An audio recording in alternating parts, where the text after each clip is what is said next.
વધુ એક વિવાદ બાદ હરિભક્ત હરિ જે છે તેઓએ ભક્તિ હરિસ્વામીએ માફી માંગી છે। હળવદના હરિકૃષ્ણ ધામના સ્વામીએ કર્યો છે બફાટ। ચારણ સમાજમાં રોષની લાગણી ફેલાઈ છે। ભક્તિ હરિસ્વામીએ વિડીયો બનાવી માંગી છે માફી। તાજેતરમાં એક પ્રવચનમાં અંધશ્રદ્ધા કરવાના હેતુથી ચારણ માતાઓએ પ્રસંગ કીધો હતો। ચારણ સમાજના લોકોને ઠેસ પહોંચાડવાનો ઈરાદો નહોતો તેવું પણ નિવેદન તેઓએ આપ્યું। જ્યારે મહાપુરુષ સ્વામી આવ્યા હતા ને ખબર કાઢવા માટે, ત્યારે એમના સસરા જીરાજભાઈના સસરા એમને જમાઈને જોવા આવે। એમના સસરાએ કોઈ ચારણભાઈ હોય ને ચારણભાઈ એને વાત કરી છે કે અમારા જમાઈ બીમાર છે તો તમે કંઈક મંત્રેલું કંઈક આપો। એ ચારણભાઈએ એને કંઈ મંત્રેલો કે પાવડો હતો કે એ પાવડો દોરામાં પૂરી જમાઈને બાંધી દીધો।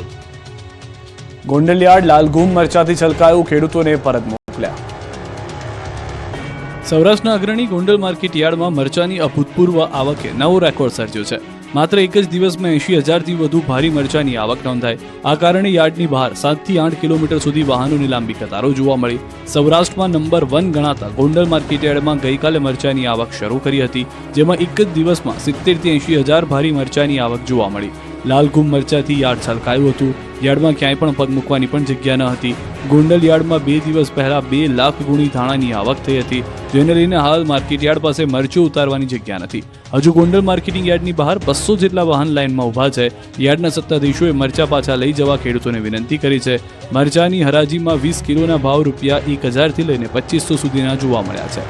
માર્કેટ યાર્ડમાં મરચાની અઢળક આવક થતાં હાલ મરચાની આવક બંધ કરવામાં આવી છે, કેમ કે 80,000 બોરી વેચાતા હોળીની રજાઓ અને માર્ચ એન્ડિંગની રજાઓ બાદ કરતાં લગભગ 2 મહિના થશે। 2 મહિના સુધી મરચું તડકામાં ખુલ્લામાં પડ્યું રહે તો મરચાના કલર જઈ શકે, બગડવાની શક્યતા રહે, ત્યારે યાર્ડના સત્તાધીશો દ્વારા અન્ય જાહેરાત ન કરવામાં આવે ત્યાં સુધી મરચાની આવક બંધ કરી। 8 જિલ્લાને બાદ કરતા તમામ જિલ્લાને ભાજપના નવા સુકાની મળ્યા। પ્રમુખોના નામની જાહેરાતથી દિવાળી જેવો માહોલ। ગુજરાતમાં